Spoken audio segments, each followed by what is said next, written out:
Jesus foi levado ao céu. À vista deles, uma nuvem o encobriu, de forma que seus olhos não podiam mais vê-lo. Celebramos hoje a ascensão de Jesus aos céus e podemos organizar essa reflexão em 3 momentos. Primeiro é o entendimento da própria ascensão de Jesus aos céus. Depois, as últimas palavras de Jesus antes da ascensão. E por fim, a atitude dos discípulos depois da ascensão e de Pentecostes. E como isso também impacta a vida de todos nós, também discípulos do Senhor.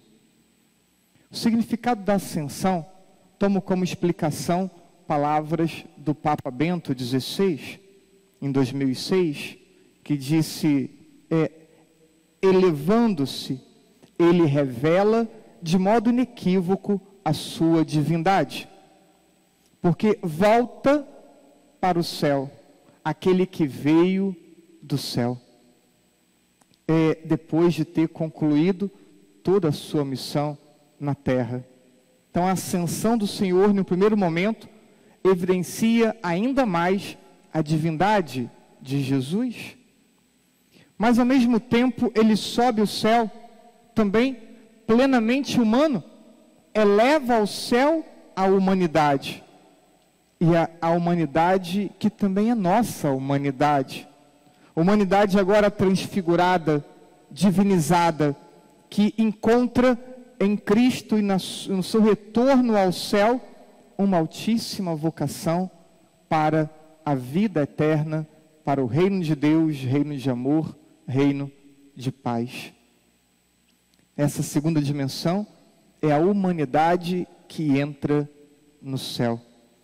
2 sentidos para esta celebração e para esse ponto da vida de Jesus e de nossa doutrina.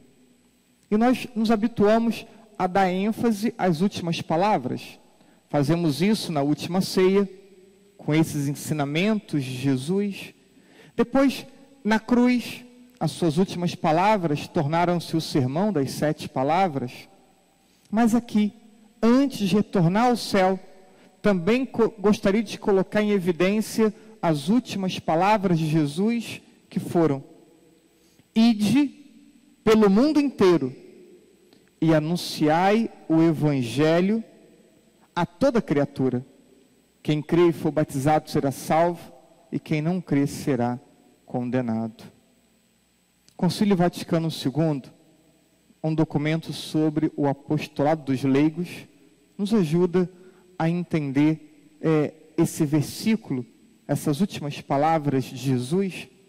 E o documento diz assim: a todos os fiéis incumbe o glorioso encargo de trabalhar para que a mensagem divina da salvação seja conhecida e recebida por todos os homens.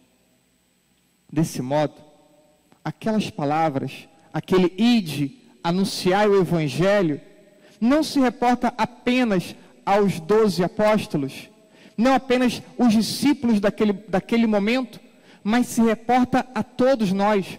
O Senhor Jesus continua dizendo à sua igreja e continua dizendo aos seus discípulos: ide, anunciai o Evangelho a toda criatura. Diz a você e diz a mim também hoje: ide. Os discípulos, diante dessa palavra, desse mandato, desse envio do Senhor, logo depois de Pentecostes, eles se colocam corajosamente no anúncio. Aqueles mesmos homens que eram homens medrosos, acovardados, que se encontravam no cenáculo com as portas fechadas, agora eles abrem as portas do cenáculo, depois de Pentecostes, e começam a anunciar o Evangelho do Senhor. E eu gostaria de destacar nesse terceiro momento, tomando tanto do Evangelho quanto da segunda leitura, atitudes que devem acompanhar todos os discípulos de Jesus na sua missão de anúncio do Evangelho. Ouvimos no próprio Evangelho Jesus colocar em evidência a fé, os dons e a proteção de Deus. Só se coloca como discípulo missionário, só se coloca como evangelizador aquele ou aquela que tem uma fé madura. Portanto, a fé precisa amadurecer ao ponto de nos entendermos discípulos do Senhor e entendermos que essas palavras do Evangelho se direcionam a nós. E percebermos que o Senhor nos pede algo difícil, mas que Ele mesmo nos capacita com os seus dons.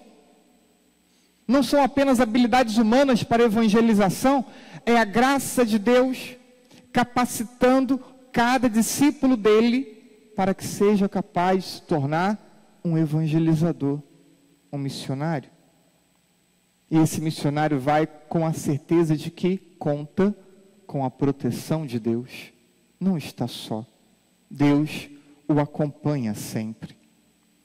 São João Crisóstomo, para expressar que os discípulos não tinham medo e que os discípulos enfrentavam as dificuldades e que priorizavam o anúncio, ele diz assim: eles não se importavam com os perigos da morte, nem com o reduzido número de fiéis, nem com a multidão dos adversários, nem com o poder, a força e a sabedoria dos seus inimigos, porque tinham força maiores do que estas, o poder daquele que tinha morrido na cruz e ressuscitado.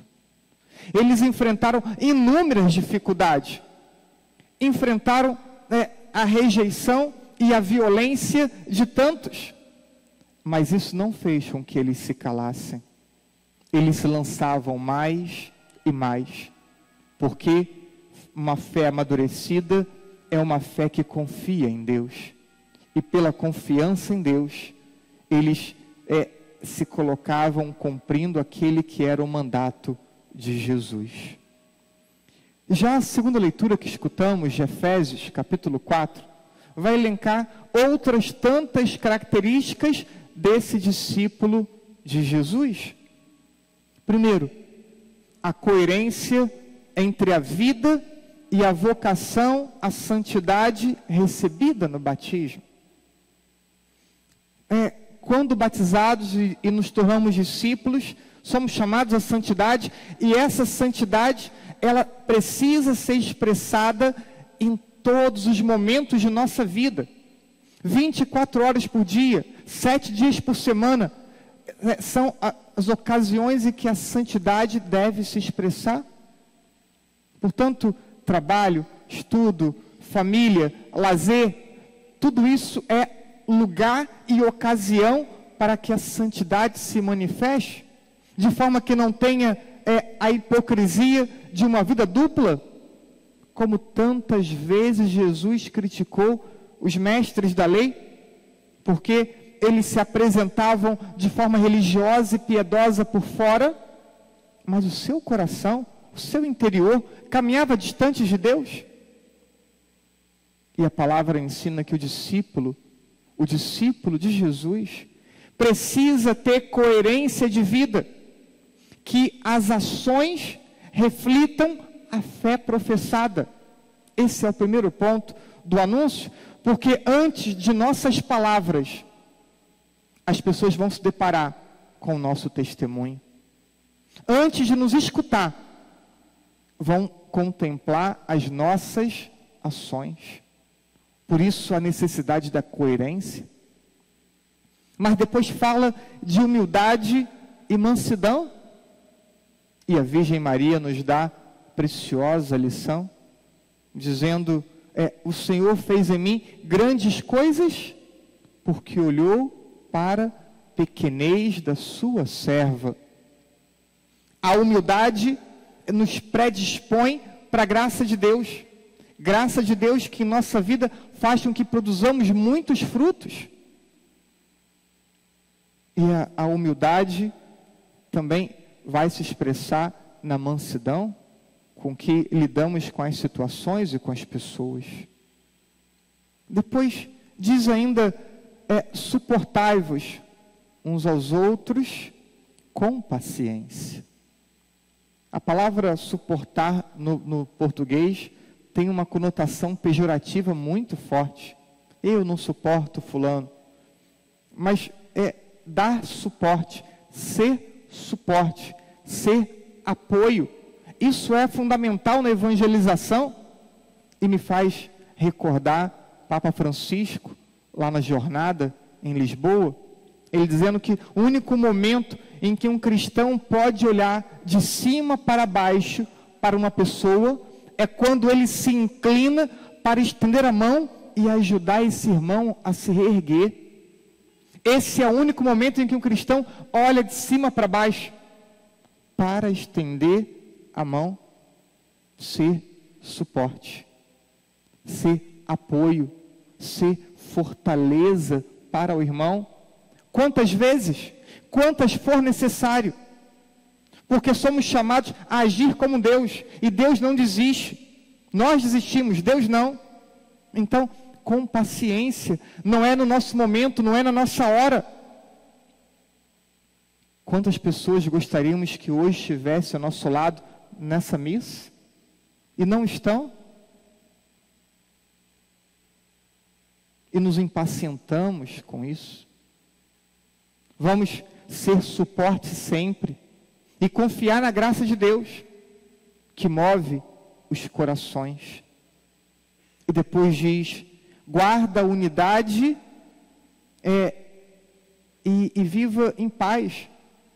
Já refleti com vocês que a paz é um fruto dessa presença de Jesus em nossa vida, pacificando o nosso interior, e o interior pacificado, as ações se expressam como ações de paz.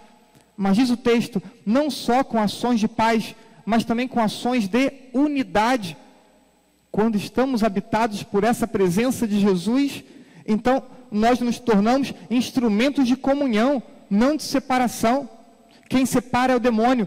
Deus une, o Espírito Santo integra, aproxima as pessoas e faz com que as pessoas todas tão diferentes componham um mesmo e único corpo de Cristo. Isso é a ação do Espírito Santo. E o discípulo do Senhor evangeliza unindo, gerando comunhão, gerando unidade. E aí chegamos no versículo 12.